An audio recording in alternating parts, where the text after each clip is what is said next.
হাজার হলেও তারা স্বামীকে অসন্তুষ্ট করতে পারে না, এই জন্য বিপদের দিনে স্বামীর পায়ে গিয়ে আশ্রয় নিচ্ছে।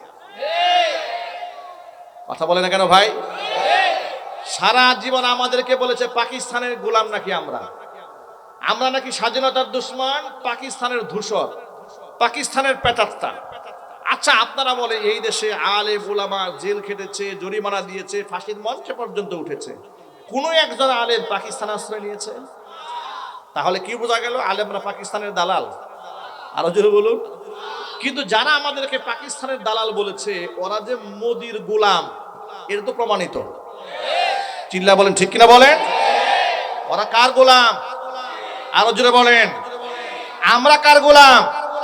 আমরা আল্লাহর গোলাম, আর ওরা মোদির গোলাম। কসম আল্লাহর, আল্লাহর গোলামের কাছে মোদির গোলামেরা পরাজিত হয়েছে। আর মোদির গোলামদেরকে বাংলার মাটিতে আর আসতে দেওয়া হবে না। রাজি আছেন কারা কারা? দুহাত দেখতে চায়।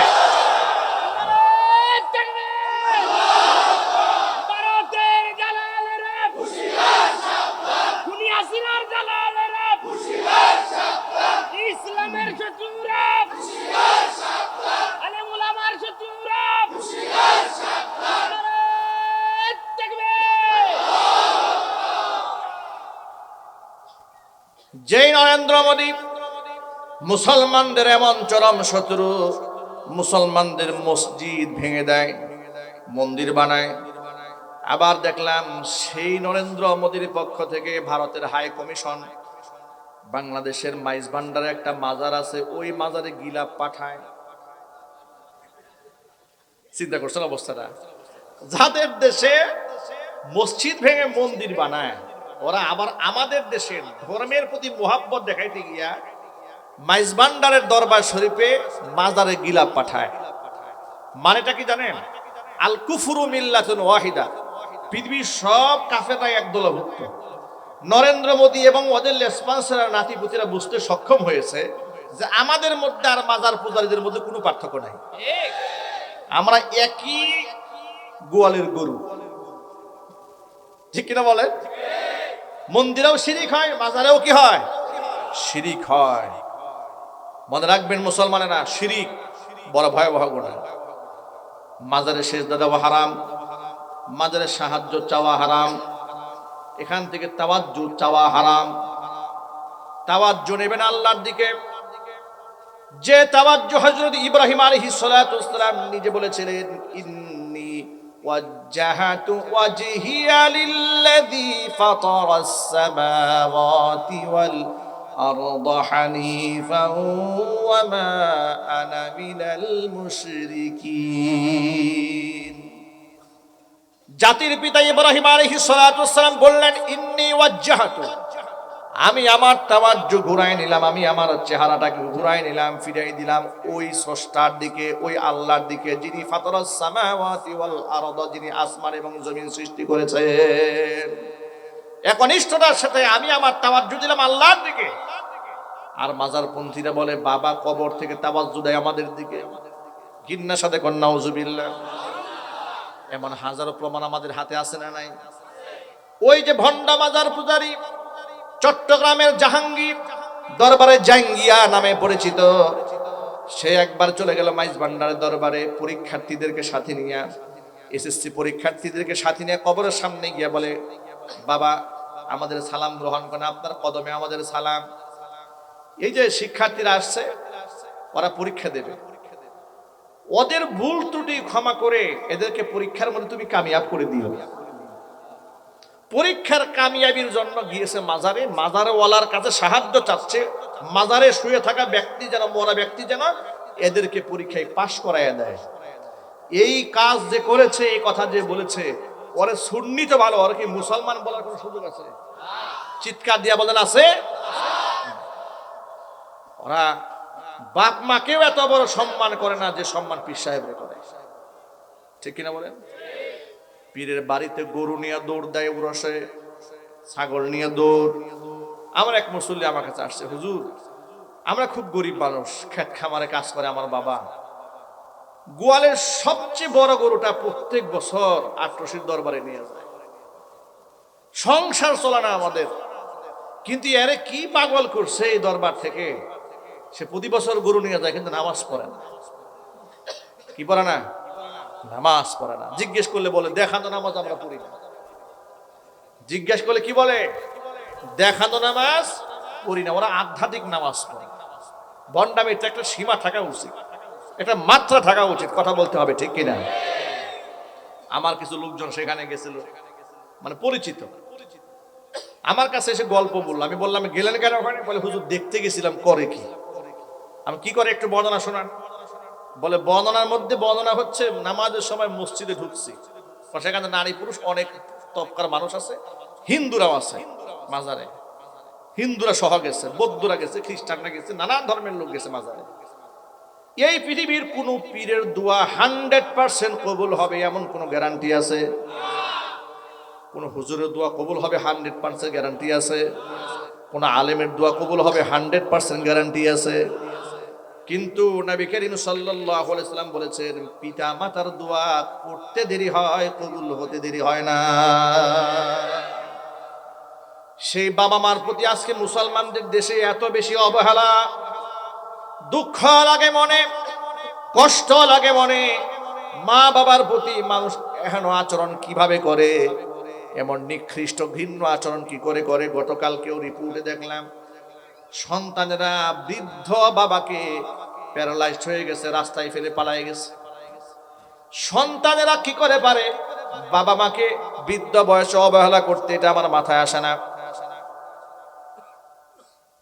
অথচ যে মুসলমানকে শিক্ষা দেওয়া হয়েছে রিদাল্লাহি ফি রিদাল ওয়ালিদাইন ওয়া সাখাতুল্লাহি ফি সাখাতিল ওয়ালিদাইনি, বাপ মা যদি রাজি হয়ে যায় আল্লাহ রাজি হয়ে যান, বাপ মা যদি নারাজ হয়ে যান স্বয়ং আল্লাহ পাক বান্দার উপর নারাজ হয়ে যান। সূরা আনকাবুতের ছোট্ট একটা আয়াতে কারিমা আপনাদের সামনে খুতবার মধ্যে তেলাওয়াত করেছি। আল্লাহ তাআলা আয়াতের মধ্যে বলেছেন, ওয়াসাইনাল ইনসানা বিওয়ালিদাইহি হুসনা। দুনিয়ার মধ্যে যত মানুষ আছে সমস্ত মানুষদেরকে আমি আল্লাহ নির্দেশ দিয়েছি তারা যেন বাপ মার সাথে উত্তম ব্যবহার করে। ওয়া ইন জাহাদাকা, তোমার বাপ মা যদি তোমাকে চাপ প্রয়োগ করে, বল প্রয়োগ করে, লিতুশরিকা বি, আমার সাথে শরীক করার জন্য, ফালা তুতিউহুমা, শুধু এই ক্ষেত্রে তাদের কথাকে মান্য করবে না, বৈধ সকল কাজে বাপ মার কথা মানা ফরজ। ইলাইয়া মারজিউকুম, কেন মান্য করবে না শিরিকের কাজে? তোমাকে তোমার বাবা মা সকলকে ফিরে আসতে হবে আমি আল্লাহর কাছে। ফাউনাব্বিউকুম বিমা কুনতুম তা'মালুন, তোমাদের কর্ম সম্পর্কে আমি তোমাদের সমস্ত খবর জানিয়ে দেব। প্রিয় ভাইরা আমার, বাপ মার খেদমত করা সুন্নত না ফরজ? জোরে বলেন। শুনে আপনারা খুশি হয়ে যাবেন। বাপ মার পেছনে টাকা ঢাললে, কসম আল্লাহর টাকা যদি আপনি খরচ করেন, একটি টাকাও বিফলে যায় না। একে তো পরকালে ইনভেস্ট হয়ে যায়, সাথে সাথে যত সন্তান বাপ মার পেছনে যত বেশি টাকা খরচ করবে আল্লাহ তাআলা সম্পদের মধ্যে তত বেশি বারাকা দান করে দিবেন। আমরা যে টাকা ইনকাম করি সন্তানেরা, আমাদের টাকায় বাপ মার কতটুকু হক আছে এটা জানা দরকার আছে না ভাই? অনেক সন্তানরা মনে করে আমার টাকার মধ্যে সবার প্রথম হক আমার, আমার ছেলের, আমার বউয়ের। বাপ মাকে যদি আমি ইহসান করে দরদ করে কিছু দেই তাহলে পাবেন, না দিলে পাবে না। এই তো সন্তানদের মন মানসিকতা অধিকাংশ সন্তানই, ঠিক কিনা বলেন? এবার প্রশ্ন শুনে, এই প্রশ্নটা নবী করিম সাল্লাল্লাহু আলাইহি সাল্লামের কাছে একজন সাহাবী এসে বলেন, ইয়া রাসূলুল্লাহ, হযরতে জাবের রাদিয়াল্লাহু তাআলা আনহু হাদিসের রাবী, হাদিসটা আবু দাউদ শরীফের মধ্যে এসেছে। হযরত জাবের বলেন, জনৈক ব্যক্তি এসে রাসূলুল্লাহর কাছে নিজের পিতার বিরুদ্ধে নালিশ করে বলছেন, ইয়া রাসূলুল্লাহ, আমার কিছু সম্পদ আছে, কিন্তু আমার সন্তান আছে, পরিবার পরিজন আছে, কিন্তু আমার বাবা আমার পকেটের টাকা আমার পারমিশন ছাড়াই খরচ করে। নবীজি বুঝতে পারলেন বাবার বিরুদ্ধে নালিশ দিয়েছে ছেলে, ছেলের পকেট থেকে বাবা পারমিশন ছাড়া টাকা নিয়ে নেয়। আল্লাহর নবী সাথে সাথে বললেন, আনতা ওয়া মালুকা লিওয়ালিদিকা, শুধু সম্পদ কেন, তুমি নিজে এবং তোমার সম্পদ সবকিছু তোমার বাবার মালিকানাধীন। সুবহানাল্লাহ। আনতা, তুমি নিজে, ওয়া মালুকা, এবং তোমার সম্পদ, লিওয়ালিদিকা, তোমার পিতা। সুবহানাল্লাহ। এবার কোরআন শরীফ থেকে আয়াত শোনা, আল্লাহ কি বলেন এই ব্যাপারে? ইয়াসআলুনাকা মাযা ইউনফিকুন কুল মা আনফাকতুম মিন খায়রিন ফালিল ওয়ালিদাইনি ওয়াল আকরাবিনা ওয়াল ইয়াতামা ওয়াল মাসাকিন ওয়াবনিস সাবিল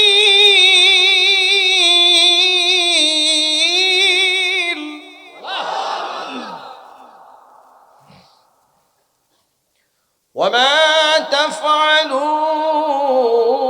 মিন খায়রিন ফাইন্নাল্লাহা বিহি আলীম।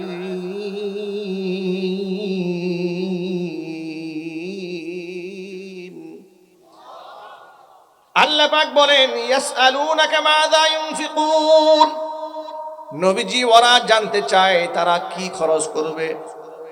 আপনি বলে দিন কুল মা আনফাকতুম মিন খায়রিন, তোমরা উত্তম হালাল যা কিছুই খরচ করো না কেন, ফালিল ওয়ালিদাইনি, সবার আগে খরচ করবে বাবা মার পেছনে, ওয়াল ইয়াতামা, এতিমদের পেছনে, ওয়াল আকরাবিন, নিকটাত্মীয়দের পেছনে খরচ করবে।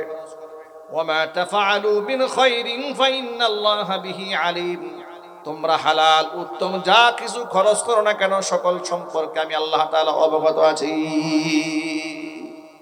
এই যে আজকে মাদ্রাসার মাহফিলে আমি স্টেজে আসার পরেও দেখেছি আপনারা বস্তায় বস্তায় চাল দান করতেছেন।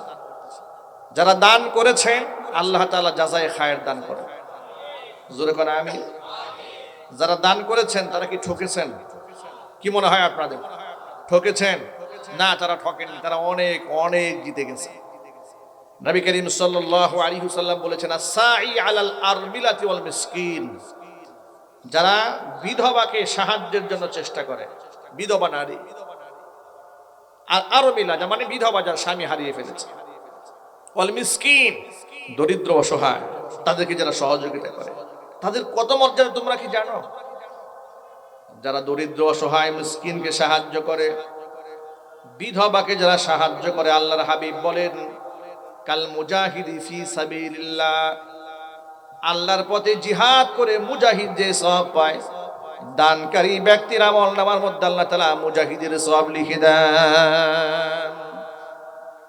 ওয়াকাস সাইমি লা ইফতির ওয়াকাল কাইমি লা ইফতুর, আল্লাহর নবী সাল্লাল্লাহু আলাইহি ওয়াসাল্লাম বলেছেন প্রতিনিয়ত তাহাজ্জুদের নামাজ পড়ে তাহাজ্জুদ গুজারে যে সওয়াব পায়, ইতিমার বিধবা মিসকিনকে সাহায্য করলে আল্লাহ তাআলা কন্টিনিউ তাহাজ্জুদের সওয়াব আমলনামায় দান করে দেন।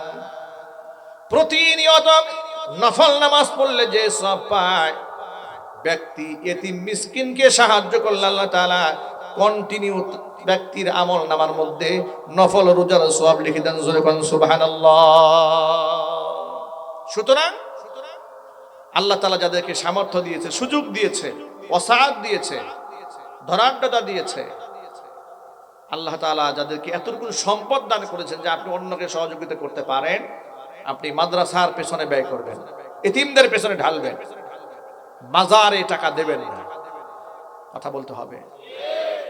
মাজারে শুয়ে থাকা ব্যক্তির উপর টাকা দিয়ে আপনার ফায়দা কি? গুলাবশা মাজারে গুলিস্তানের মোড়ে যখন আমরা আসি সব সময় দেখি টাকার বস্তা পড়ে আছে উপরে।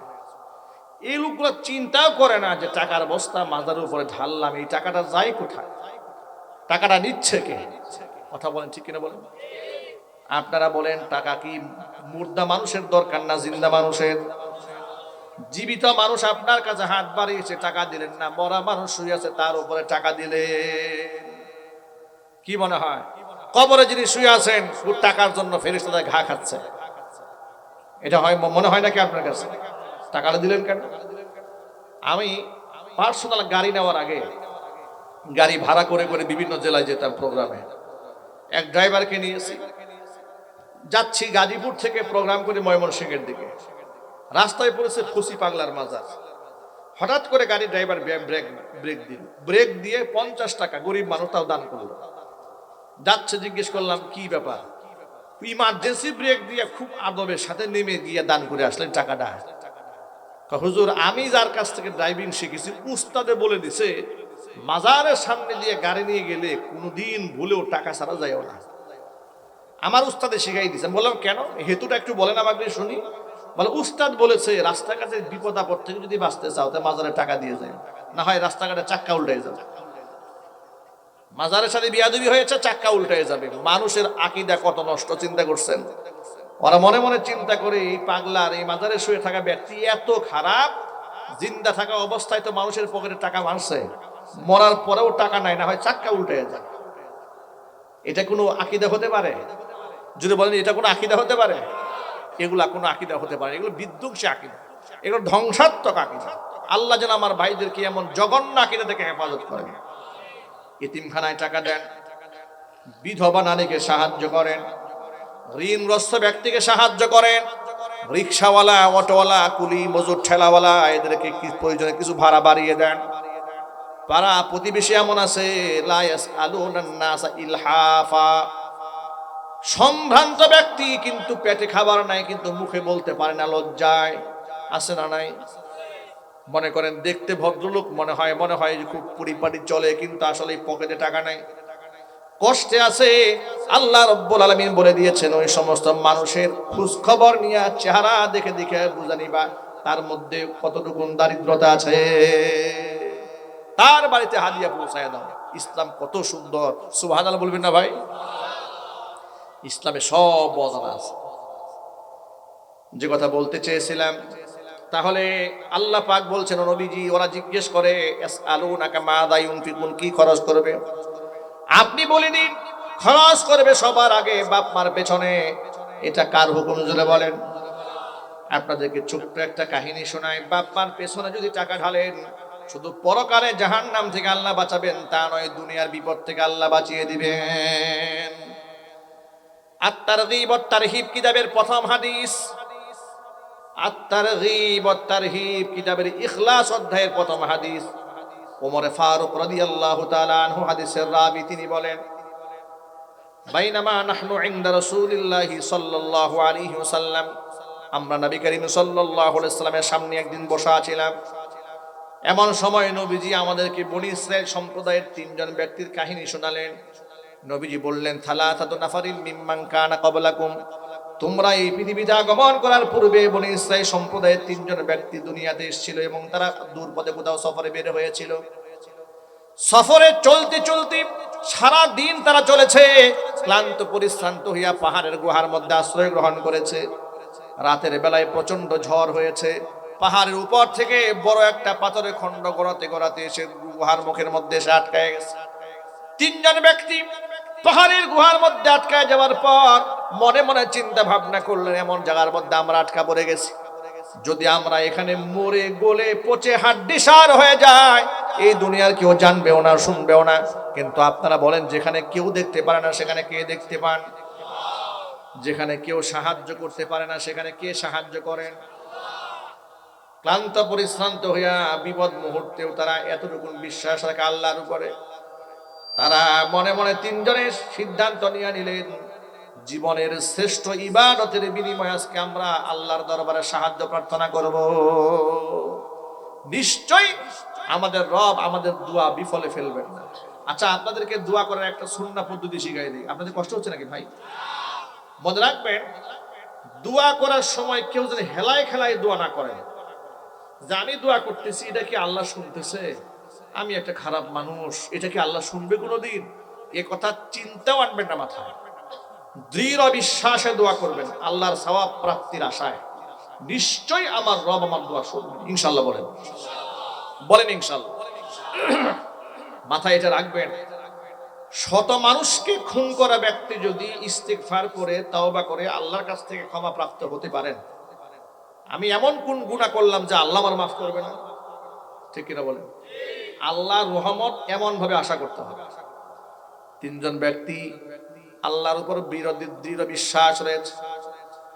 প্রথম ব্যক্তি আল্লাহর কাছে হাত তুলে বলছেন, রব্বুল আলামিন, আমার ঘরে বৃদ্ধা মা আছে, বৃদ্ধ বাবা আছে, আমি আমার বাপ মাকে সব সময় এত বেশি প্রাধান্য দেই, আমার বাবা মার মুখে খাবার তুলে দেওয়ার আগ পর্যন্ত আমি নিজেও খাবার খাই না, সন্তানদের মুখে খাবার তুলে দেই না।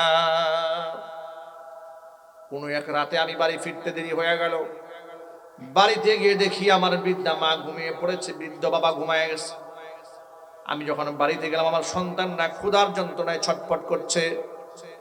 সন্তানেরা আমার কাছে খাবার চেয়েছে। আব্বা যান, সব সময় দাদা দাদিকে তো আগে খাবার দেন, তো তারা তো ঘুমায় গেছে, আজকে আমাদের খাবার দিন। আমি আমার সন্তানদের ডাকে সাড়া দিলাম না। খাবার নিয়ে সারা রাত বাপ মার শিয়রে দাঁড়িয়ে থাকলাম। আমার সন্তানেরা আমার পায়ের কাছে কান্না করতে করতে ঘুমায় গেল, কিন্তু ওদের খাবার মুখে দিলাম না। সকালবেলা বাবা মার মুখে খাবার তুলে দেওয়ার পর আমার সন্তানদের মুখে খাবার তুলে দিয়েছি। রব্বুল আলামিন, এই কাজটি যদি একমাত্র তোমার সন্তুষ্টির জন্য করে থাকি, আজকের বিপদ থেকে আমাদেরকে বাঁচিয়ে দাও। নবীজি বলেন, বান্দা দোয়া করতে দেরি হয়েছে, আল্লাহর কাছে দোয়া কবুল হতে দেরি হয়নি। সাথে সাথে আল্লাহ তাআলা মুহূর্তের মধ্যে কিঞ্চিত পরিমাণ পাথরটাকে গর্তের মুখ থেকে দূরে সরিয়ে নিলেন। কিন্তু যতটুকু সরেছে একজন বের হওয়া সম্ভব নয়। দ্বিতীয় ব্যক্তি আল্লাহর কাছে হাত তুলে বললেন, রব্বুল আলামিন, আমার বাড়িতে দিন মজুরিরা কাজ করেছে, পারিশ্রমিক দিয়ে বিদায় করে দিয়েছি। একজন ব্যক্তি পারিশ্রমিক না নিয়ে চলে গেছে, বড় পেরেশান হয়ে গেলাম। গরিব মানুষের টাকা, আমরা কি করি? যদি কাউকে আমরা ঠকাই দিতে পারি, পারিশ্রমিক কম দিতে পারি, নিজেকে বুদ্ধিজীবী মনে করি, জ্ঞানী মনে করি। কথা বলেন ঠিক কিনা? ব্যক্তি বলছেন, রব্বুল আলামিন, ওই গরিবের টাকা, দিন মজুরির টাকা আমি কি করব? বড় পেরেশান হয়ে গেলাম। টাকা দিয়ে ব্যক্তির নামে ছাগল কিনলাম, বাচ্চা হলো, বিক্রি করলাম, গাভী কিনলাম, বাচ্চা হলো, বিক্রি করলাম, উট কিনলাম। ওই টাকা দিয়ে তিল তিল করে অসংখ্য সম্পদ গড়ে ফেললাম। ছাগল, বকরি, ভেড়া, দুম্বা, উট, অনেক কিছু খরিদ করে ফেললাম। দীর্ঘদিন পর লোকটা আমার বাড়িতে এসেছে, এসে বলল, ভাইজান, কিছু পাওনা ছিল আপনার কাছে। আমি তখন তারে বললাম, মরুভূমির দিকে তাকায় দেখো, যতগুলো দেখা যায় সম্পদ সব তোমার নিয়ে যাও। লোকটা অবাক বিস্ময়ে জিজ্ঞেস করলো, আতাস্তাহজিউ বি, আপনি কি আমার সাথে দুষ্টুমি করেন, উপহাস করছেন নাকি, মজাক করেন নাকি? তিনি বললেন, না, মোটেও দুষ্টুমি করছি না তোমার সাথে। তোমার রেখে দেওয়া সম্পদ দিয়া, আমানত দিয়া, এগুলো আমি তিল তিল করে করেছি, তোমার সব নিয়ে যাও। লোকটি সব নিয়ে চলে গেল। ব্যক্তি বলে, রব্বুল আলামিন, এই কাজটি যদি একমাত্র তোমার খুশির জন্য করে থাকি, মেহেরবানি করে আজকের বিপদ থেকে আল্লাহ তুমি আমাদেরকে বাঁচিয়ে দাও। নবীজি বলেন, ব্যক্তি দোয়া করতে দেরি হয়েছে, আল্লাহর কাছে দোয়া কবুল হতে দেরি হয়নি। সাথে সাথে আল্লাহ রব্বুল আলামিন পাথরটাকে কিঞ্চিত পরিমাণ দূরে সরিয়ে দিলেন। যতটুকু সরেছে, এখন কিছুটা আলো বাতাস ভিতরে ঢুকতে শুরু করেছে, বের হওয়া সম্ভব নয়। কিছুটা আলো ঢুকতে শুরু করেছে, তাদের আশার সঞ্চার হয়ে গেছে। আল্লাহর রহমতে আমরা বাঁচবো ইনশাআল্লাহ। বলেন না সুবহানাল্লাহ। সর্বশেষ ব্যক্তি আল্লাহকে ডেকে বলছে, রব্বুল আলামিন, আমার একজন সুন্দরী চাচাতো বোন ছিল, আমি তার প্রেমাসক্ত ছিলাম, খুব দুর্বল ছিলাম তার উপরে। বহুবার তাকে আমি অন্যায় প্রস্তাব দিয়েছি, আমার বোনটি রাজি হয়নি। ইতোমধ্যে এলাকার মধ্যে দুর্ভিক্ষ দেখা দিল, এত অভাব অনটন চতুর্দিকে ছড়ায় পড়ল। আমার সেই সুন্দরী বোনটা আমার কাছে সাহায্যের জন্য আসলো, এসে বলল, ভাইজান, বাড়ির সদস্যরা না খেয়ে আছে, আমাদেরকে একটু সাহায্য করেন। আমি এটাকে একটা সুবর্ণ সুযোগ মনে করলাম। তাকে বললাম, বিগত জীবনে যে প্রস্তাব দিয়েছিলাম, প্রস্তাবে রাজি হয়ে গেলে তোমাকে আমি 100 স্বর্ণ মুদ্রা দেব। বোনটি নিরুপায় হয়ে ফ্যামিলি সদস্যদের জীবন রক্ষার তাগিদে আমার কুপ্রস্তাবে রাজি হলো। তাকে 100 স্বর্ণ মুদ্রা দিলাম। আমি যখন একাকিত্বে তার সান্নিধ্যে গেলাম, লোকটা বলছে, ইয়া রব্বুল আলামিন, আমি যখন একাকিত্বে তার সান্নিধ্যে গেলাম, ফাইদা জালাস্তু বাইনা রিজলাইহা, যখন তার উরুর মাঝখান থেকে আমি বসে গেছি, আমার বোনটি আমাকে ডেকে বলছেন, ইত্তাকিল্লাহ, আল্লাহকে ভয় করো, জাহান্নামের আগুনকে ভয় করো। বিবাহ বহির্ভূত অবৈধ যৌন মিলন আল্লাহ তাআলা যেখানে হারাম করেছেন, তুমি হারামকে হালাল বানায় দিও না। জাহান্নামের আগুনকে ভয় করো, আল্লাহকে ভয় করো। আমার বোনটি আমাকে এই কথা বলা মাত্র সেখান থেকে লাফ দিয়ে আমি দাঁড়িয়ে গেলাম, ঘর থেকে বের হয়ে এলাম। টাকাও ফিরাই নেয়নি, তাকে আমি স্পর্শ পর্যন্ত করিনি। রব্বুল আলামিন পৃথিবীর কেউ এ কথা জানে না, একমাত্র তুমি জানো। যদি একমাত্র তোমার সন্তুষ্টির জন্য, তোমার ভয়ে আমি এই কাজটা করে থাকি, আজকের বিপদ থেকে আল্লাহ তুমি আমাদেরকে রেহাই দাও। নবীজি বলেন, দোয়া করতে দেরি হয়েছে, কবুল হতে দেরি হয়নি। সাথে সাথে আল্লাহ রাব্বুল আলামিন পাথরটাকে পাহাড়ের গুহার মুখ থেকে এত দূরে সরাই দিলেন, তিনজন ব্যক্তি নিরাপদে গুহার ভেতর থেকে বের হয়ে যায়। যুবক ভাইরা আমার, হাদিস দ্বারা কয়েকটা শিক্ষা পাওয়া যায়। এক নাম্বার হচ্ছে, ইখলাসের সাথে কোনো আমল যদি বান্দা করে একমাত্র আল্লাহর খুশির জন্য, পরকালীন মুসিবত থেকে আল্লাহ পাক বান্দাকে যেমন ভাবে রক্ষা করবেন, দুনিয়ার বিপদ থেকে আল্লাহ রাব্বুল আলামিন আমলের বদৌলতে তাকে হেফাজত করে দিবেন। দ্বিতীয় নাম্বার শিক্ষা হলো, যাদের ঘরে বাপ মা আছে তাদের জন্য বড় সবক হচ্ছে, বাপ মার উপরে এই পৃথিবীতে কোনো পীর নাই। কি বলেন? বাবা মার চাইতে বড় পীর আছে নাকি? কারণ বাপ মার দোয়া 100% কবুল, পীরের দোয়া 100% কবুল হওয়ার কোনো সম্ভাবনা নাই। হতেও পারে, নাও হতে পারে। ঠিক কিনা জুড়ে বলেন? এই জন্য বাবা মার সেবায় যেন কোনো গাফিলতি না হয়।